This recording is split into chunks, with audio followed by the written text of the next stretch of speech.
You're watching Liquid Lunch on Newsmax TV. I'm John Tobacco. We're coming here from the Question Tequila Studios in downtown Manhattan. The Dow is fine. Bitcoin is fine. I don't want to waste any time with that because we have Scott Shay joining us again right here in studio. Scott, thanks again for coming down to Liquid Lunch. And Scott is the chairman and founder of Signature Bank.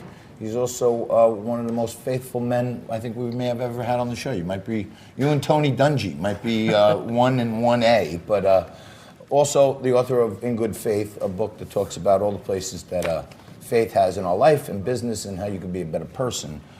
So what's happening? What's good out there? So the reason I came and wanted to come by was I wrote an essay, an op-ed piece in Asia Times that's actually gone viral. And I'm really talking a lot now about what's going on in Hong Kong and China because we're not giving it enough attention.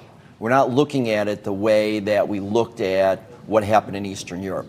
Because what's really going, the essay I wrote, which I've gotten tremendous response to, it's called, you can look it up in Asia Times, it's called The Hong Kong Protest, It's Monotheism Stupid.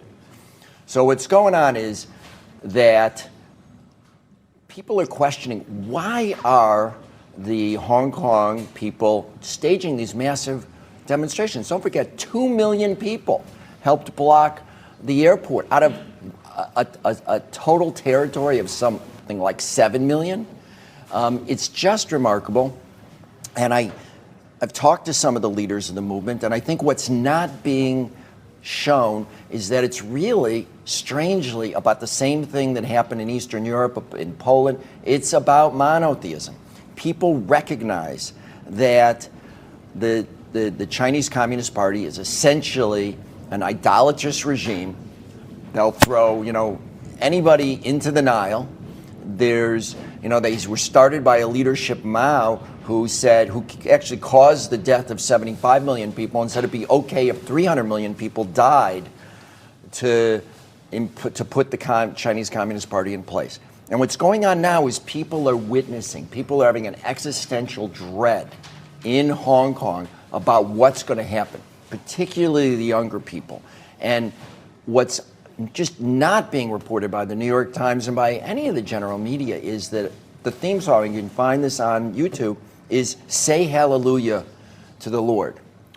And I found your op-ed really fascinating, and it was an aspect, and I've been following this protest story pretty closely, and it's an aspect, one of the few aspects on this that I hadn't heard previously, because I always thought, okay, well, first they were upset about the extradition law, then they were upset about the response to the extradition law, then they just want more human rights and autonomy. Nobody had really focused on the religious dimension to it, but it's very interesting, the comparison that you make with Eastern Europe and their John oppression. Paul. Exactly. Well, they said, we want God. And he said, be not afraid, right? And, they asked, I think it was Stalin, when told that the Pope was upset with him, he asked, how many divisions does he have? Right. Well, exactly. it turns out the Pope did have a lot of divisions, and that he might not have a military to command, but that power of faith and of monotheism and of really resistance to things that are going to just crush religion of any type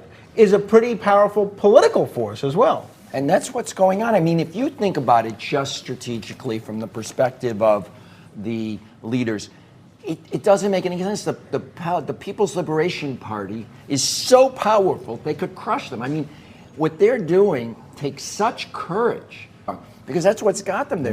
They're seeing an Exodus story, exactly. They're seeing an Exodus story. They're seeing Moses standing up to Pharaoh. And that aspect of how this is so similar to Eastern Europe and to John Paul is not being covered, and so many people are missing the story. That's why it's not fading away. People keep expecting this to fade away, and it doesn't. It's an existential dread. We had a lengthy segment last week about Christian persecution happening all around the world, and I went on a little soliloquy about how America, the foundations of America, were faith-based, and right. Our money says "In God We Trust" on it, And if you have money out there and you want to trust it with someone, you bring it to Scott Shay at Signature Bank. Thank you. Because you can trust this guy. But talking about money, and you're one of the top bankers in the world, and Signature Bank is one of the finest, I think, boutique banks around. And the Federal Reserve. Yes. It seems like he caved in to the president. Yes. And lowered rates again. That's not good for margins and spreads for banks, is it? Well, what's really important for banks is the shape of the yield curve. And actually, the shape of the yield curve has improved a little bit, which is why the financials are actually perking up as a category. But there's no amount of there's no amount of monetary easing that can replace fundamental economic forces. Right. And that's really our problem. And if I could actually take it back to China for a minute.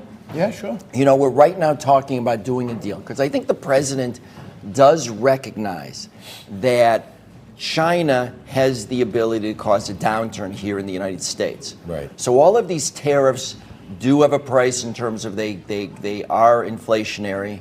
They do tend to depress demand. And I think the president, rightly for the economy's sake, is trying to deflate, is trying to take the tension out.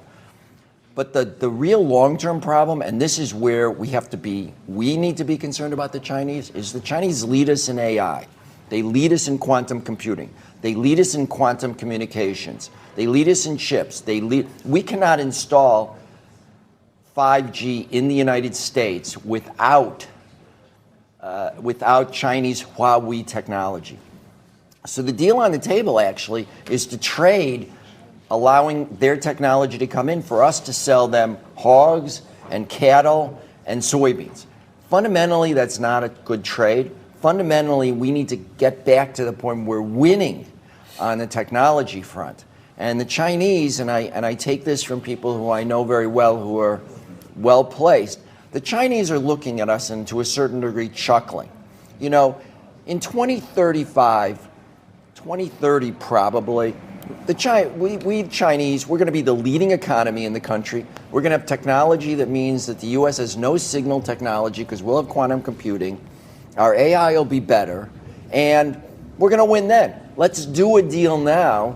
Keep these folks in the United States fighting with each other, not paying any attention to the real threats that they face, and we'll just walk in 2030 with the soft power that we have. And they've been on a mission for maybe the last 20 years also. I'm sure you know about this, but many Caribbean islands, and they're dumping tons of money into infrastructure, ports, airports and stuff, and all these little barrier islands that surround the U.S., and they floated in there under the guise of economic development, but to me, they're really establishing more footholds. So you nailed it.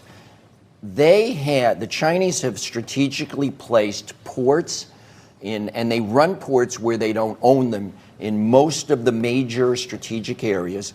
They've installed cameras. Don't forget, 5G technology is never dumb technology. Even quote unquote dumb antennas that they're already placed in London and in other parts of England and can report back to the fatherland.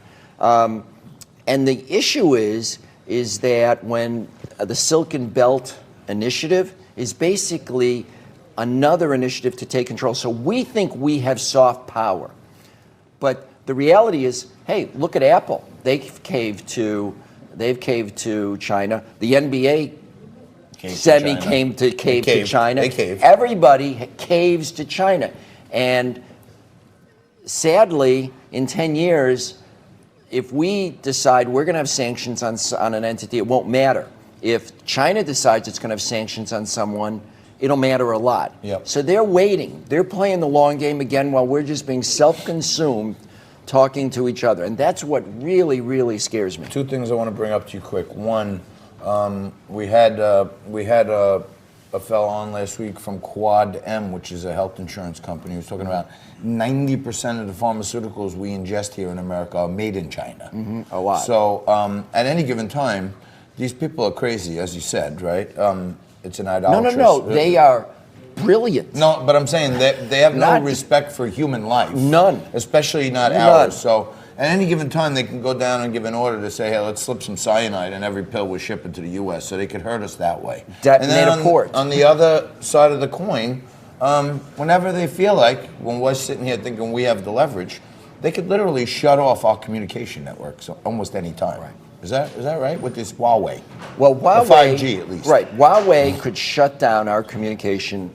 I mean, they could turn out our lights in terms of our competitors in cyber security.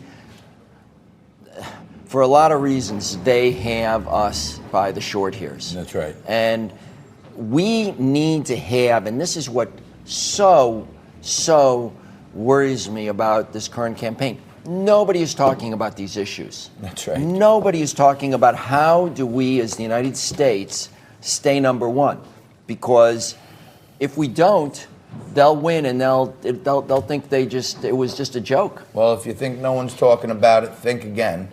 Because right here on Liquid Lunch, we're talking about the things you need to know about and you got to stay aware of. Otherwise, we could all be in for a big surprise in a few years. And that's why we bring down guys like Scott Shay. Thanks for joining us today on another Liquid Lunch, my friend. Always a pleasure. Nice to see you. Thank you for joining us, but don't go anywhere. More of a great Wicked Wednesday Liquid Lunch coming back at you right after this.